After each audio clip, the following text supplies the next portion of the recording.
तो guys movie के start में हमें दो लड़कियों को दिखाया जाता है जिनका नाम हंटर और बेकी था और ये दोनों लड़कियां 2000 फीट ऊंचे टावर पर फंसी हुई थी और इनके फोन में नेटवर्क भी नहीं था कि ये किसी को फोन करके मदद मांग सकें। और इससे भी बुरी बात ये थी कि ये टावर डेजर्ट के बीचों बीच था और इस वजह से किसी का आसपास से उन्हें देख पाना भी बहुत ज्यादा मुश्किल था। और तो और इनमें से अगर कोई नींद भी लेने लगती तो गिद्ध इनके पास आकर इनका मांस खाने लग जाते थे। और ये लड़कियां इस टावर पर कैसे फंसी और ये क्या बच पाई, तो चलिए आज हम देखते हैं अपनी इस मूवी में। तो गाइस बेकी अपने हस्बैंड और अपनी बहुत अच्छी दोस्त हंटर के साथ माउंटेन क्लाइंबिंग कर रही थी। तो डैन को फिर माउंटेन में एक छोटी सी केव नजर आती है। उसमें अपनी ग्रिप फंसाने के लिए वो अपना हाथ डाल देता है उसमें, लेकिन अचानक से उस केव में से एक पंछी बाहर निकलता है और उस पंछी की वजह से डैन अपना बैलेंस खो देता है और फिर डैन नीचे गिरने लग जाता है और सेफ्टी वायर के बंधे होने की वजह से वो बच जाता है। और फिर डैन माउंटेन को पकड़ने की पूरी कोशिश करता है। हंटर और बेकी उसकी मदद करने के लिए उसके पास आ ही रही थी और तभी अचानक डैन की सेफ्टी वायर टूट जाती है और फिर डैन नीचे गिरकर मर जाता है। और फिर प्रेजेंट में 1 साल के बाद का सीन यहाँ से दिखाया जाता है।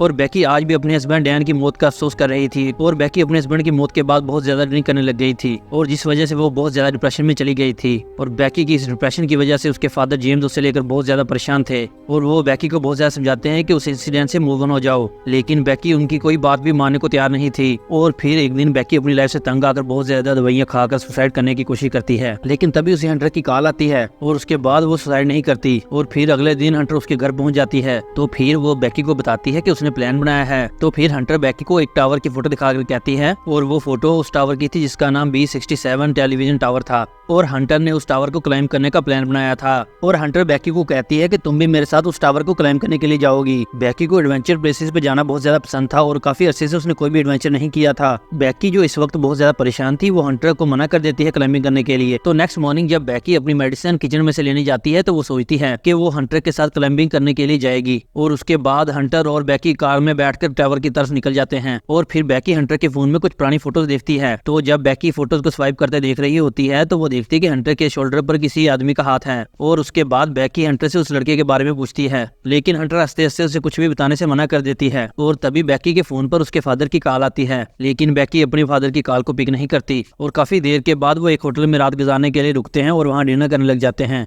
तो उसके बाद बेकी को पता चलता है कि हंटर यूट्यूब व्लॉगर है और हंटर यूट्यूब के रेवेन्यू से ही अपने अखराजात उठाती है। और उसके बाद बेकी की नजर विंडो में से उस टीवी टावर पर पड़ती है और जिस टावर पर क्लाइंबिंग करने के लिए वो दोनों जा रही थी। और उसके बाद हंटर बेकी को बताती है कि ये टावर यूनाइटेड स्टेट का चौथा सबसे ऊंचा टावर है। और नेक्स्ट मॉर्निंग बेकी और हंटर अपनी कार में बैठकर अपना सफर जारी रखती हैं। और फिर ड्राइविंग करते करते ही हंटर अपने यूट्यूब चैनल के लिए व्लॉग बनाने लग जाती है। और फिर वो अपने व्यूअर्स को बताती है कि वो अपनी बेस्ट फ्रेंड के साथ उस टावर पर चढ़ने लगी है। और उसके बाद फाइनली वो दोनों उस टावर पर पहुंच जाते हैं और वहां पर पहुंचते ही उन्हें गेट पर ताला लगा हुआ मिलता है। और फिर वहां से वो अपनी गाड़ी को छोड़कर पैदल ही आगे जाने लग जाती हैं। और रास्ते में उन्हें कुछ गिद्ध एक मरे हुए जानवर को खाते हुए दिखाई देते हैं और हंटर इस चीज को भी अपने व्लॉग में रिकॉर्ड कर लेती है और उस मरे हुए जानवर की फोटो खींचकर अपने इंस्टाग्राम पर पोस्ट कर देती है। और हंटर को उस पोस्ट पर बहुत ही जल्द काफी सारे लाइक्स मिल गए थे और कुछ देर चलने के बाद वो दोनों टावर के पास पहुंच जाती हैं। और यहाँ पर आकर हंटर अपना व्लॉग बनाना बंद कर देती है। और फिर बेकी टावर की ऊंचाई देखकर डरने लग जाती है और उसे लगता है कि वो ये नहीं कर पाएगी क्योंकि डैन की मौत के बाद बेकी ने इतनी ऊंची क्लाइंबिंग नहीं की थी। लेकिन हंटर उसे अपना खौफ दूर करने के लिए कहती है और उसके बाद हंटर सेफ्टी रूप को उसके कमर के साथ बांधकर ऊपर चढ़ना शुरू कर देती है। और ये पूरे का पूरा टावर काफी ज्यादा पुराना हो चुका था और इस टावर पर पूरी तरह से जंग लगा हुआ था और इस टावर की सीढ़ियां बहुत ज्यादा हिल रही थी और सारे नट बोल्ट्स भी काफी लूज हो चुके थे। और फिर हम देखते हैं कि ये दोनों काफी ऊपर तक चढ़ चुकी हैं। तो फिर अचानक से सीढ़ी का एक पुराना टुकड़ा बेकी के हाथ से टूटकर नीचे गिर जाता है और टावर के उस टुकड़े के टूटने की वजह से बेकी थोड़ा सा डर जाती है, लेकिन बेकी हिम्मत करके दोबारा से टावर के ऊपर क्लाइंब करना शुरू कर देती है। और फिर धीरे धीरे करते वो दोनों टावर के आधे हिस्से पर पहुंच जाती हैं, यानी कि टावर के 1000 फीट को उन लोगों ने क्लाइंब कर लिया था। और उस हाइट से शहर बहुत ज्यादा छोटा दिखाई दे रहा था। और वहां पर थोड़ी देर बाद आराम करने के बाद वो पानी पीती हैं और फिर से क्लाइंबिंग शुरू कर देती हैं। और फिर क्लाइंबिंग करते करते वो 1800 फीट ऊपर तक पहुंच चुकी थी और अब सिर्फ उन्हें 200 फीट ही ऊपर चढ़ना था। तो बेकी टावर को इतना ऊंचा क्लाइंब करने के बाद जब नीचे देखती है तो उसे खौफ आने लगता है क्योंकि उसे नीचे कुछ भी नहीं दिखाई दे रहा था और हवा भी बहुत तेज चल रही थी और सीढ़ियां भी काफी पुरानी होने की वजह से हिल रही थी। और फिर वो हंटर को कहती है कि अब हमें वापस नीचे चले जाना चाहिए, लेकिन हंटर उसे कहती है कि हम बहुत ऊपर आ चुके हैं, अब हमें हार नहीं माननी चाहिए। और उसके बाद वो दोनों वापस से ऊपर चढ़ने लग जाती हैं। और यहाँ से एक टावर के ऊपर चढ़ने का रास्ता काफी ज्यादा खतरनाक था और टावर पर लगी हुई कुछ डिस्क को हंटर ने काफी आसानी से पार कर लिया था। और उसके बाद बेकी की मदद करती है और हिम्मत करके बेकी भी उसे पार कर लेती है। जैसे जैसे वो ऊंचाई पर जा रही थी तो हवा का प्रेशर भी बढ़ता जा रहा था और इस वजह से बेकी बहुत ज्यादा डरने लग जाती है। और फिर टावर के पुराने नट बोल्ट एक एक करके खुद ब खुद निकलने लग जाते हैं, लेकिन इस बात से जान वो दोनों ऊपर चढ़ना जारी रखती हैं। और उसके बाद फाइनली वो टावर टावर के टॉप पर पहुंच जाती हैं और जहां पर पहुंचते ही एक और नट निकल कर नीचे गिर चुका था और फिर टावर के ऊपर पहुंचकर वो दोनों खुश होती हैं और फिर हंटर अपना व्लॉग दोबारा रिकॉर्ड करना शुरू कर देती है और फिर वीडियो में अच्छे शॉट्स लेने के लिए वो अपनी ड्रोन कैमरा का इस्तेमाल करती है। तो फिर हंटर अपने व्यूअर्स को और भी अच्छे शॉट्स देने के लिए बेकी को ड्रोन का रिमोट पकड़ाती है और खुद एक हाथ से टावर के साथ लटक जाती है और ड्रोन के जरिए से शॉट्स लेने के बाद वो फिर ऊपर आ जाती है और उसके बाद हंटर ये चीज करने के लिए बेकी को भी कहती है, लेकिन बेकी उसे ये करने से साफ साफ मना कर देती है और उसके बाद हंटर बेकी को कहती है ये बहुत ही अच्छा मौका है, तुम अपना डर खत्म कर सकती हो। और उसके बाद बेकी हंटर का हाथ पकड़कर फिर वो स्टंट करती है और उसके बाद हंटर उसकी सेल्फी लेने लग जाती है और उसके बाद बेकी दोबारा से ऊपर आ जाती है और यहाँ पर बेकी अपने हस्बैंड डैन की अस्थियों को लेकर आई थी और अपने हस्बैंड को याद करते हुए वो उन अस्थियों को नीचे उड़ा देती है और इस मौके पर हंटर और बेकी बहुत ज्यादा इमोशनल हो जाती हैं और उसके बाद वो दोनों डिसाइड करती हैं कि उन दोनों को वापस चले जाना चाहिए और उसके बाद वो दोनों अपने सेफ्टी वायर्स को खुद से कनेक्ट करती हैं और उसके बाद बेकी नीचे जाना शुरू करती है। लेकिन जब बेकी अपना पहला कदम सीढ़ी पर रखती है तो वो सीढ़ी टूट जाती है और बेकी सीढ़ी के साथ साथ नीचे गिरने लग जाती है, लेकिन हंटर किसी न किसी तरह उसे ऊपर खींच लेती है और यहाँ पर बेकी मौत के मुंह से बचकर आई थी और इस वजह से वो जोर जोर से डर के मारे रोने लग जाती है और उसके बाद अचानक दोनों हंसने लग जाती हैं और उसके बाद वो दोनों नीचे देखती हैं और जब वो नीचे देखती हैं तो उन्हें पता चलता है कि अब तो सीढ़ी भी नहीं है और उनका नीचे उतरना नामुमकिन है और उसके बाद दोनों अपने अपने फोन को चेक करती हैं, लेकिन उन दोनों के फोन में कोई भी नेटवर्क नहीं आ रहा था और उन दोनों का बैग भी नीचे टावर डिस्क पर गिर चुका था और जिस बैग में उन दोनों के खाने पीने का सामान था और फिर उन्हें इमरजेंसी बॉक्स नजर आता है टावर के ऊपर और जिस इमरजेंसी बॉक्स को खोलने के बाद उन्हें एक दूरबीन और एक फ्लेयर गन मिलती है और ये दोनों चीजें उन दोनों के किसी काम की नहीं थी और ये देखकर बेकी हंटर पर बहुत ज्यादा भड़क जाती है, लेकिन हंटर उसे समझाती है कि सीढ़ियों के नीचे गिरने की आवाज सुनकर कोई उन्हें बचाने आ जाए और इसलिए हम दोनों को अब थोड़ी देर इंतजार करना होगा जब तक कोई हमें बचाने ऊपर नहीं आता।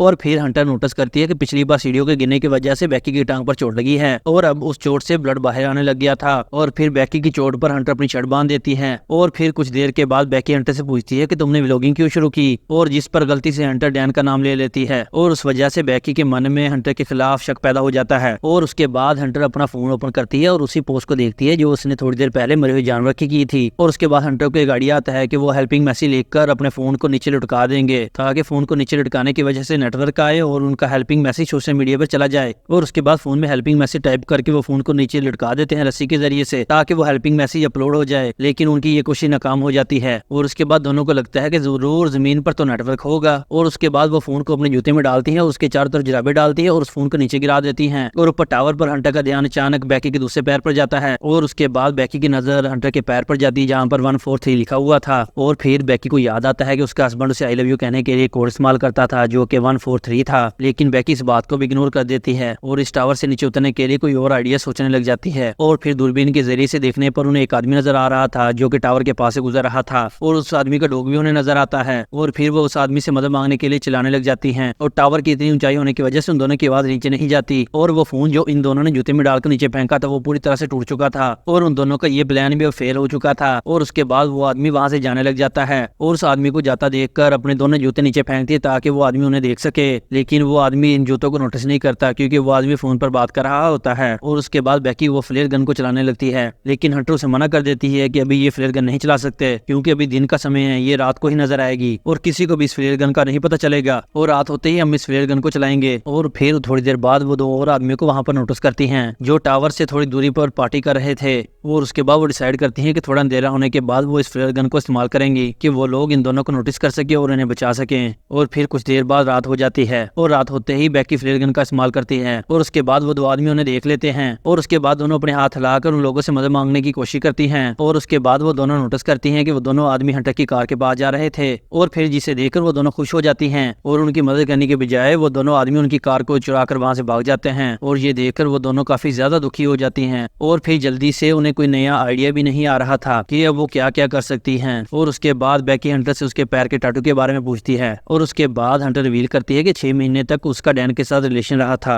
और इसके लिए वो बेकी से माफी मांगती है कि उसने बेकी के हस्बैंड के साथ अफेयर चलाकर बहुत बड़ी गलती की है। तो फिर हंटर बेकी को बताती है कि उसे डैन अच्छा लगता था और वो उससे बहुत ज्यादा प्यार भी करती थी, लेकिन डैन बेकी से ज्यादा प्यार करता था और इसलिए उसने जल्द ही डैन से ब्रेकअप कर लिया था। और बेकी ये बातें सुनकर और भी ज्यादा डिसअपॉइंट हो जाती है कि उसकी बेस्ट फ्रेंड और उसका हस्बैंड दोनों ही उसे चीट कर रहे थे। और उसके बाद अगले दिन सुबह बेकी अपना फोन चेक करती है और फिर उसे पता चलता है कि यहाँ पर टावर पर चढ़े हुए 24 घंटे बीत चुके हैं और वहाँ पर उन दोनों को बहुत ज्यादा भूख भी लग रही थी। और उसके बाद हंटर डिसाइड करती है कि वो नीचे डिस्क पर जाएगी और अपना बैग लेकर आएगी ताकि वो दोनों कुछ खा सकें। और उसके बाद हंटर सेफ्टी रोप को टावर के साथ बांध कर नीचे उतरने लग जाती है, लेकिन डिस्क से थोड़ी दूरी पर वो रस्सी छोटी पड़ जाती है और इस वजह से हंटर उस बैग तक नहीं पहुंच पाती। और फिर हंटर रस्सी को खोलकर डिस्क पर कूद जाती है और फिर बैग में से पानी की बोतल निकालकर पानी पीने लग जाती है। और उसके बाद वो अपने बैग को सेल्फी स्टिक के जरिए से उस रस्सी पर अटकाती है और उसके बाद कूदकर उस रस्सी को पकड़ लेती है। और उसके बाद बैकी उस रस्सी को ऊपर खींचने लग जाती है और उसके बाद हंटर उस रस्सी के जरिए से ऊपर चढ़ने लग जाती है। और हंटर बस ऊपर पहुंचने ही वाली थी, लेकिन तभी अचानक उसके हाथ से रस्सी फिसल जाती है और उस वजह से वो तेज से नीचे गिरने लग जाती है। और ये देखकर बैकी बहुत ज्यादा डर गई थी, क्योंकि अपने हस्बैंड को खोने के बाद वो अपनी बेस्ट फ्रेंड को नहीं खोना चाहती थी। तो फिर जैसे ही बैकी नीचे देखती है तो हंटर उसे रस्सी के साथ लटकी हुई नजर आती है। हालांकि हंटर के हाथ में काफी ज्यादा चोट लग चुकी थी। और फिर बैकी अपनी पूरी ताकत लगाकर हंटर को टावर के ऊपर खींच लेती है। और फिर थोड़ी देर बाद बैकी हेल्प नोट लिखकर ड्रोन में फंसा देती है और ड्रोन के जरिए से पास के होटल तक पहुंचने की कोशिश करती है। और ड्रोन में बैटरी कम होने की वजह से वो ज्यादा दूर तक नहीं जा सकता था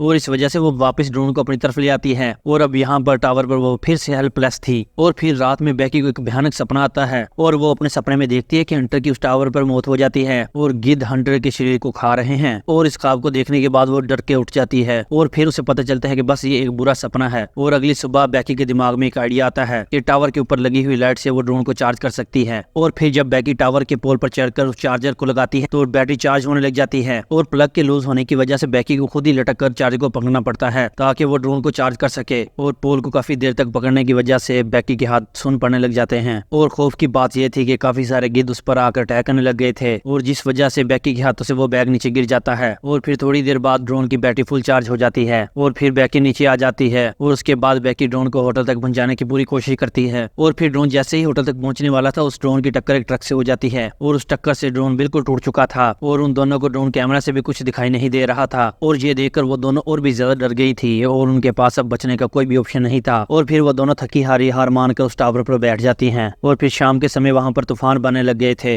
और जिस वजह से उन दोनों का जिंदा रहना और भी ज्यादा मुश्किल हो चुका था। और फिर यहाँ पर बैकी को बहुत तेज नींद भी आ रही थी और इसलिए वो बैठी बैठी वहीं पर सोने लग जाती है। लेकिन हंटर उसे सोने से मना करती है क्योंकि उनके सोते ही गिद्ध उन पर हमला करने लग जाते हैं। और उसके बाद बैकी हंटर से उसका दूसरा जूता भी मांगती है ताकि इस बार बैकी उसमें अपना फोन डालकर फेंके। और फिर हंटर बैकी को कहती है कि मेरा जूता नीचे डिस्क पर गिरा हुआ है। और फिर यहाँ से कहानी में एक बहुत बड़ा ट्विस्ट आता है और उसके बाद हमें पता चलता है कि जब हंटर रस्सी छोड़ने की वजह से नीचे गिरी थी तो वो डिस्क पर गिरकर मर चुकी थी और बैकी अकेले ही ऊपर सर्वाइव कर रही थी। और बैकी को हेलुसिनेशन होने लग गए थे। इल्यूजन्स की वजह से बैकी को हंटर की प्रेजेंस महसूस हो रही थी। तो फिर जब रात हो जाती है तो बैकी रात में अपने फादर के लिए एक वीडियो रिकॉर्ड करती है और उस वीडियो में वो कहती है कि वो वापस घर जाना चाहती है। और दूसरी तरफ उसके फादर जेम्स भी उसे लेकर बहुत ज्यादा परेशान थे। और फिर अगले दिन जब टावर पर बैकी सोई हुई थी और फिर तभी वहां पर एक गिद्ध आकर उसकी चोट में से मांस खाने लग जाता है और अब बैकी को बहुत ज्यादा भूख लगी थी। तो बैकी उस गिद्ध को जोर से पकड़ती है और टावर पर मारती है और उसे मार कर खाने लग जाती है। और फिर मरी हुई गिद्ध को खाने के बाद उसमें जान आने लग जाती है और उसके बाद वो रस्सी के साथ नीचे डिस्क पर उतरती है। और उसके बाद बैकी अपने फोन से अपने डैड को मैसेज करती है कि वो इस टावर में फंसी हुई है और फिर अपने फोन को हंटर के जूते में डाल देती है। लेकिन इस बार वो जूते को हंटर की डेड बॉडी में डालकर नीचे फेंकती है। और उसके बाद रात में बैकी के फादर को बैकी का मैसेज मिलता है और उसके बाद बैकी का फादर पुलिस को फोन करता है और खुद भी टावर के पास जाने लग जाता है। और जब वो टावर के पास पहुंचता है तो वहां देखता है कि पुलिस एक बॉडी को कवर कर रही थी और उसके फादर को लगता है कि ये उसकी बेटी बैकी की डेड बॉडी है। और तभी अचानक जेम्स को अपनी बेटी पुलिस की कार के पास दिखाई देती है और उसके बाद वो दोनों एक दूसरे को गले लगा लेते हैं। और इसके बाद ये अमेजिंग मूवी और थ्रिलर मूवी यहीं पर खत्म होती है। तो कैसी लगी ये थ्रिलर मूवी की एक्सप्लेनेशन गाइस? आपको अगर अच्छी लगी है तो मेरे चैनल को सब्सक्राइब करें और इस वीडियो को लाइक करें और कमेंट्स में बताएं कि आपको इस थ्रिलर मूवी का कितना ज्यादा मजा आया है, ताकि इस तरह की और भी थ्रिलर मूवीज की एक्सप्लेनेशन मैं यहाँ पर अपलोड कर सकूं।